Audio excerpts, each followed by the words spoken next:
there was an attempt to make a podcast. And this is the attempt number 1 in this brand new series that we're gonna call Ring. I'm going to edit this afterwards. Failing at philosophy. There was an attempt to make a podcast. There was an attempt to make a content creation. There was an attempt to do some content creation involving this type of content in which the content creator in question, me in this case, stands in front of the camera and starts talking, alright? And starts talking. And I have to say, I'm quite satisfied with the way I look, and I think I look fantastic. That's probably because I shaved. That's probably because I shaved. That's probably because I shaved. I think I should shave every time I make a video like this because I'm looking at my reflection in the computer, and I have to say, I feel like I look fantastic, alright? I feel like I look fantastic. Now, about what the reason why I'm calling this episode Failing at Philosophy, ring, this is gonna be right here, Fallando en entender la filosofía. Philosophy. Well, I would say that there is a series of reasons. Originally there were gonna be 3, but now instead they are actually more than 3, almost 6. Maybe they are reasons, maybe they are not.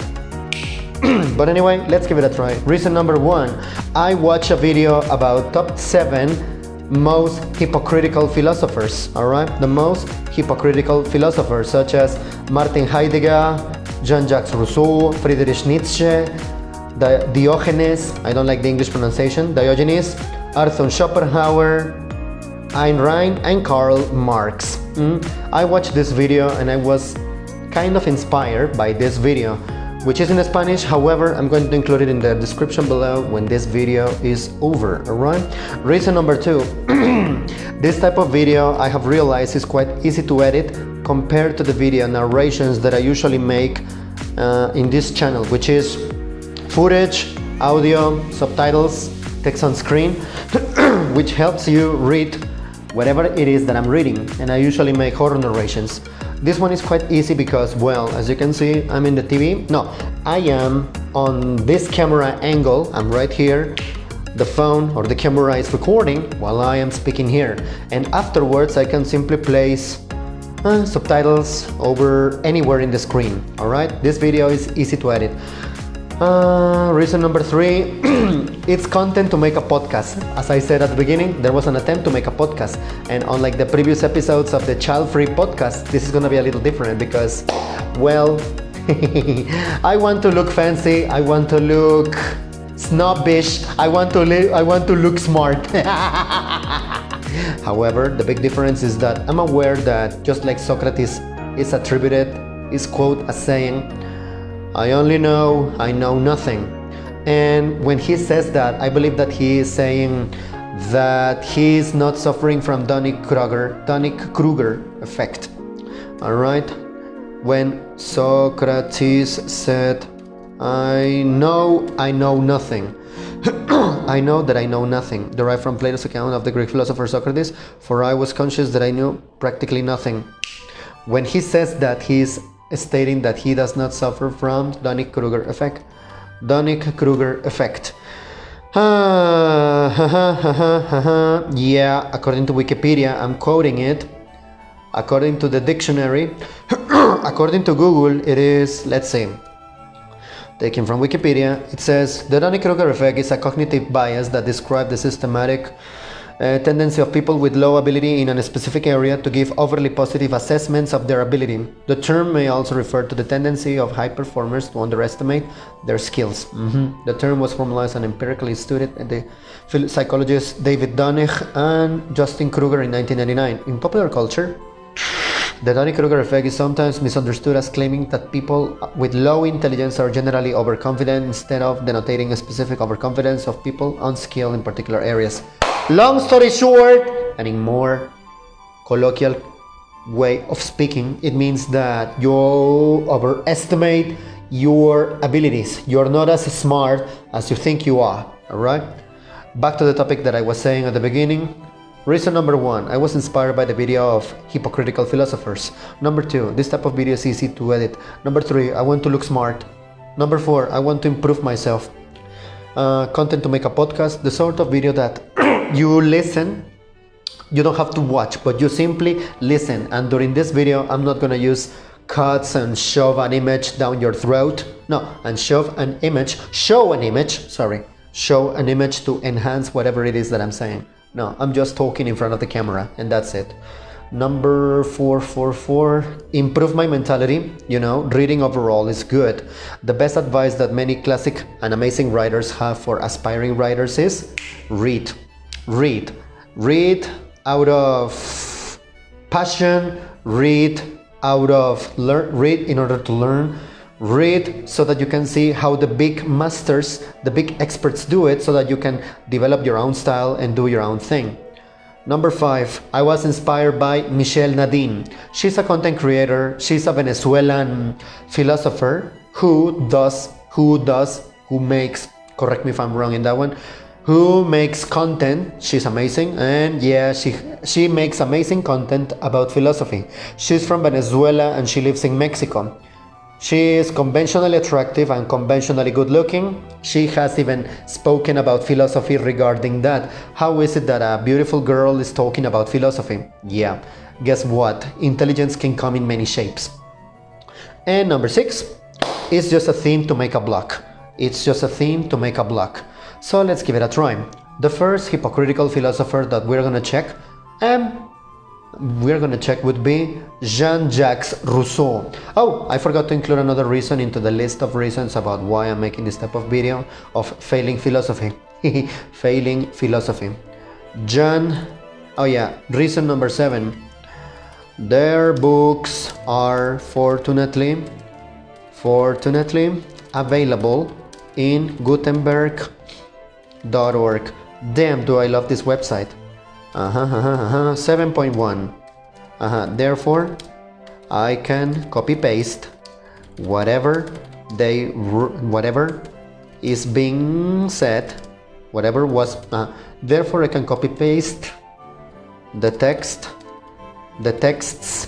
and books written by these philosophers. All right. I can, for example, read something like this. I can, for example, read something like The Confessions of Jean-Jacques Rousseau. Complete works by, Jean-Jacques Rousseau. Let's see, printed privately for the members of the Alder Society in London, 1903. Jean-Jacques Rousseau, according to Google, was born and he lived in Jean-Jacques. How the heck do you pronounce it?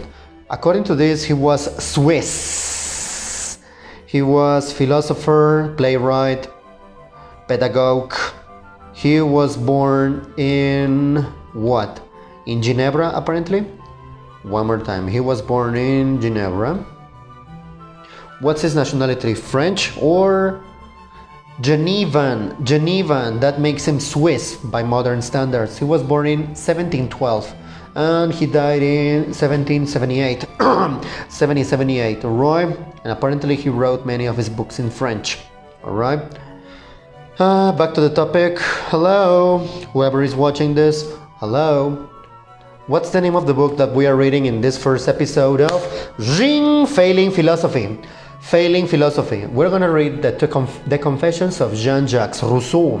Complete works by Jean-Jacques Rousseau in 12 books, privately printed for the members of the Alder Society in London, 1903. The Confessions of Jacques Rousseau. Apparently the original language of this one, those are confessions, are, let's give it a try. Oh, come on. Get out of there. Alright. It starts like this. There is an introduction. However, I'm going to do something very modern and that is kind of Netflix-like, which is skip intro. Skip intro. No, actually, wait. Book number 1, introduction. Wait. Book number 1. Book number 1, there is an introduction, which, like a lazy bum, I'm going to skip. Like a lazy bump, I'm going to skip.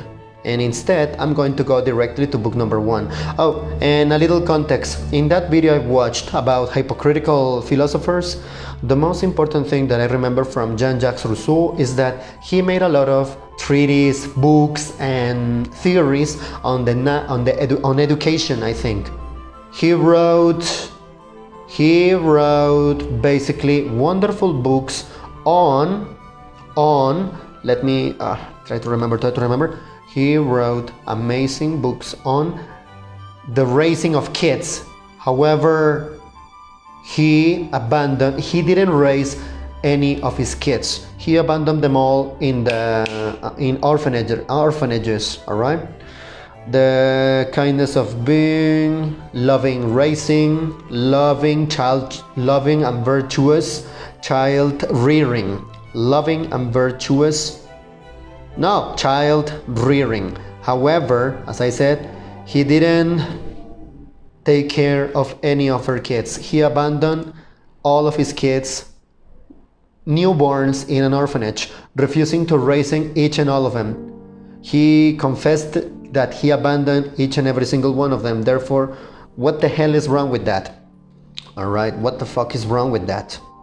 So, let's read what Jean Rousseau has to say about it. Alright, let's see what Jean Rousseau has to say about it.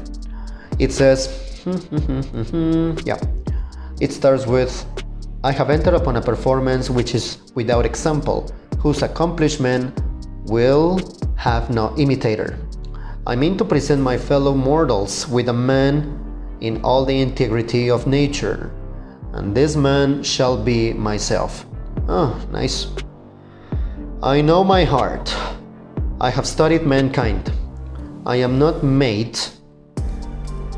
I am crap. Scheiße. I am not made.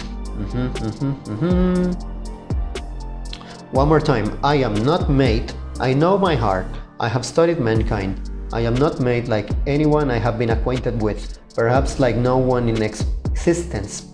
If not better, I at least claim originality, and whether nature did wisely in breaking the mold with which she formed me can only be determined after having read this work. Let's see what we have, because as I said, I know that he is called out as the hypocrite he was, because he wrote amazing books on child rearing, that the raising a child has to be virtuous and loving. However, who the fuck are you talking about something that you never did? Alright? Typical hypocrite. So let's give it a try. It says, wait a minute, let's go. Whenever the last trumpet shall sound, I will present myself before the sovereign judge with this book in my hand and loudly proclaim, thus I have acted. These were my thoughts. Such was I. With equal freedom and veracity, I have related what was laudable or wicked. I have concealed no crimes, added no virtues, and if I have sometimes introduced superfluous ornament, it was merely to occupy a void occasionally. It was merely to occupy a void occasioned by defect of memory. I may have supposed that certain which I only knew to be probable, but I have never asserted as truth, as conscious falsehood, such as I was. I have declared myself, sometimes vile and despicable, at others, virtuous, generous, and sublime, even as thou hast read my inmost soul. Power eternal, assemble round thy throne, an innumerable throng of my fellow mortals. Let them listen to my confessions. Let them blush at my depravity. Let them tremble at my sufferings. Let each in his turn expose with equal sincerity the failings, the wanderings of his heart, and if he dare, ever, I was better than that man. Let's give it a try. So yeah, this is an autobiography apparently. So yeah, this is definitely an autobiography. This will be probably interesting. Let's see what else do we have. Alright. I like that one more. And this one's at a lower distance. Let's continue. I was born at Geneva in 1712, son of Isaac Rousseau and Susanna Bernard, citizens. My father's share of a moderate competency, which was divided among 15 children, being very trivial, his business of a watchmaker, in which he had the reputation of great ingenuity, was his only dependence. My mother's circumstances were more affluent. She was daughter of a Mons Bernard minister, and possessed a considerable share of modesty and beauty. Indeed, my father found some difficulty in obtaining her hand. The affection they entertained for each other was almost as early as their existence. At 8 or 9 years old, they walked together every evening on the banks of the trail, and before they were 10, could not support the idea of separation. A natural sympathy of soul confined those sentiments of predilection which habit at first introduced, born with minds susceptible of the most exquisite sensibility and tenderness. It was only necessary to encounter similar dispositions. That moment fortunately presented itself, and each surrendered a willing heart. The obstacles that oppose serve only to give a degree of vivacity to their affection, and the young lover, not being able to obtain his mistress, was overwhelmed with sorrow and despair. She advised him to travel, to forget her. He consented. He traveled, but returned more passionate than ever. Nice. But returned more passionate than ever. Yeah, shut up. And had the happiness to find her equally constant, equally tender. After this proof of mutual affection, what could they resolve? To dedicate their future lives to love. The resolution was ratified with a vow, on which heaven shed its benediction. Fortunately, my mother's brother, Gabriel Bernard, fell in love with one of my father's sisters. She had no objection to the match, but made the marriage of his sister with her brother an indispensable preliminary. Love soon removed every obstacle, and the two weddings were celebrated the same day. Thus, my uncle became the husband of my aunt, and their children, very doubtly, cousins german. Before a year was expired, both had the happiness to become fathers, but were soon after obliged to submit to a separation. My uncle Bernard, who was an engineer, went to serve in the Empire and Hungary under Prince Eugene, and distinguished himself both at the siege and battle of Belgrade. My father, after the birth of my only brother, set off on recommendation for Constantinople and was appointed watchmaker to the Seraglio. During his absence, the beauty, wit, and accomplishments of my mother attracted a number of admirers, among whom Monseigneur Mons de la Clochua, resident of France, was the most assiduous in his attentions. So this is a life story, basically. Long story short, this is basically a life story.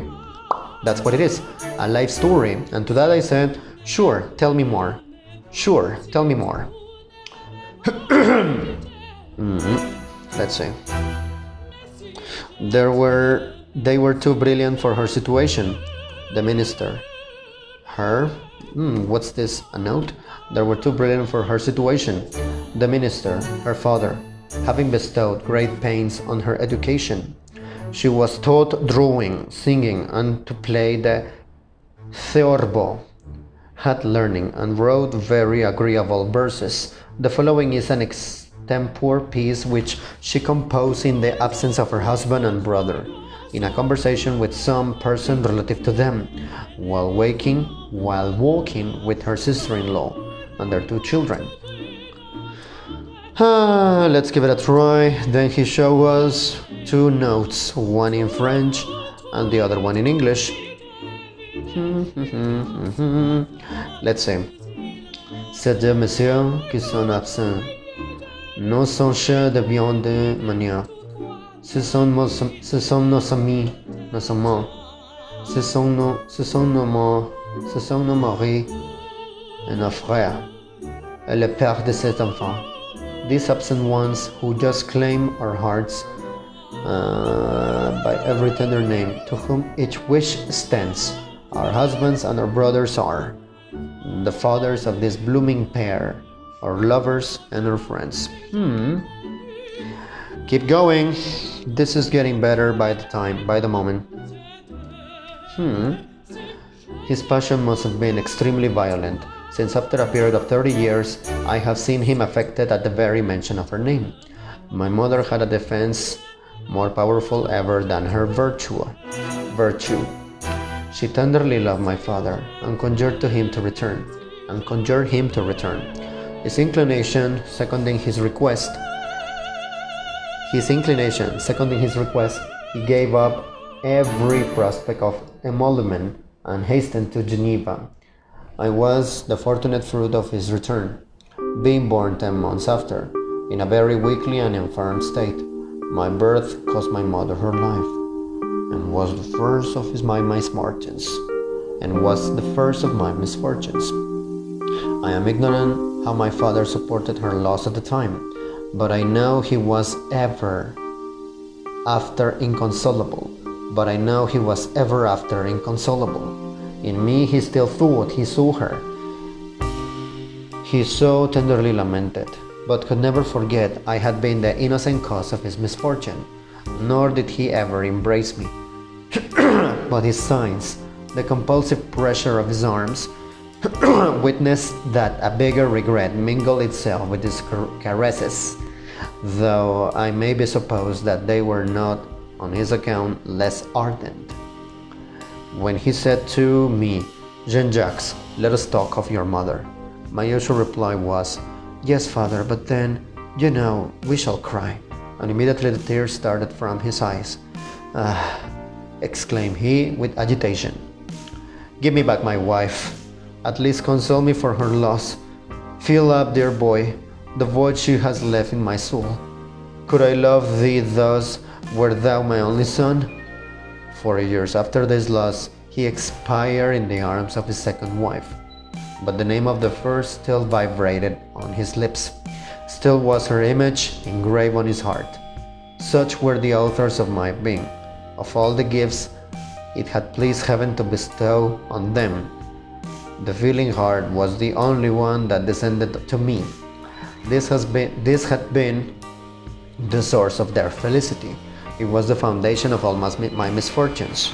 So, long story short, apparently his father and his mom knew each other from childhood. Is that what it says? Is that what I'm understanding? If there is a person that has a PhD in philosophy, correct me in the comments, please. Let's not forget, this is failing philosophy. Therefore, I'm trying to read philosophy and failing on the attempt, trying to understanding it and maybe failing, maybe succeeding. It appears to me that eventually his mom died or his mom disappeared. I don't know, somebody correct me. And then they decided to, what happened there? They decided to, his father was really struck by grief and he was like apparently very sad or something like that. I don't know, somebody tell me. Anyway, let's continue. I came into the world with so few signs of life that they entertained but little hope of preserving me, with the seeds of a disorder that has gathered strength with years, and from which I am now relieved at intervals, only to suffer a different, though more intolerable evil. I owe my preservation to one of my father's sisters, an amiable and virtuous girl, who took me the most tender care of me. She is yet living, nursing at the age of 80, a husband younger than herself, but worn out with excessive drinking. Dear aunt, I freely forgive you Forgive your having preserved my life, and only lament that it is not in my power to bestow on the decline of your days the tender solicitude and care you lavish on the first dawn of mine. My nurse, Jacqueline, is likewise living and in good health. The hands that open my eyes in the light of this world may close them at my death. The hands that open my eyes to the lights of this world may close them at my death. So long story short, he's talking about his nanny, I think. Correct me if I'm wrong. I think he's talking about his nanny. His auntie in particular. His auntie. He's talking about an auntie. Where were we? We suffer before we think. It is the common lot of humanity. I experience more than my proportion of it. I have no knowledge of what passed prior to my 5th or 6th year. I recollect nothing of learning to read. I only remember what effect the first considerable exercise of it produced in my mind, and from that moment I date an uninterrupted knowledge of myself. Something similar happens to me. I remember very well that when I was 4, I used to go to the kindergarten. I used to be taken care of by my beloved grandfather, Mr. Lucius, mi abuelito Don Lucio. Yo solía ser cuidado por mi amado abuelito Don Lucio. Si encuentro alguna foto por ahí, voy a cortar este video y pondré una foto aquí. I remember very well that he's talking about being taking care of this person, alright? Well, this reminds me of me. This makes me think of my beloved grandfather, Mr. Lucius, or Don Lucio, who used to take care of me and my sister. Damn, did I love that man. Totally. Let's continue. 10 more minutes because we have to go from here. I have to go home and I have to eat something. Every night after supper, we read some parts of a small collection of romances. Every night after supper, we read some part of a small collection of romances which had been my mother's. My father's design was only to improve me in reading, and he thought these entertaining works were calculated to give me a fondness for it. But we soon found ourselves so interested in the adventures they contained that we alternately read whole nights together, and could not bear to give over until the conclusion of a volume. Sometimes in the morning, on hearing the swallows at our window, my father, quite ashamed of his weaknesses, would cry. Quite ashamed of this weakness, would cry, "Come, let us go to bed. I am more a child than thou art." So basically, Rousseau's father was a very sensitive soul, which is fantastic. Considering the time that they were living in the 1700s, masculinity must have been very different from those days. But one thing they probably had in common, and is that masculinity sometimes involved not showing too much feeling, too much vulnerability, you know? And I'm so glad that this father chose to be vulnerable in front of his kid. In this case, Rousseau. That's fantastic. It appears to me that masculinity, the standards for masculinity have changed over time, but there is one thing in common, and it is, do not show feelings too openly. Don't be vulnerable so openly. There is one factor, and it seems to me that throughout the years, that's a constant. Men are supposed to be tough, tenacious, and not being easy to intimidate, which I am not. But I can choose when to show emotion and when not to, I think. It appears to me that that's a constant. Once again, hope I'm making sense. I soon acquired by this dangerous costume not only an extreme facility in reading and comprehending, but for my age, a too intimate acquaintance with the passions. An infinity of sensations were familiar to me, without possessing any precise idea of the objects to which they related. I had conceived nothing. I had felt the whole. This confused succession of emotions did not retard the future efforts of my reasons. though they added an extravagant romantic notion of human life, which experience and reflection have never been able to eradicate. What a bunch of fancy words. Eradicate, comprehending, and extravagant. I like those words. Oh, acquaintance. And the word retard. Could not retard the future efforts of my reasons. Retard in this context evidently means delay. That's what it means.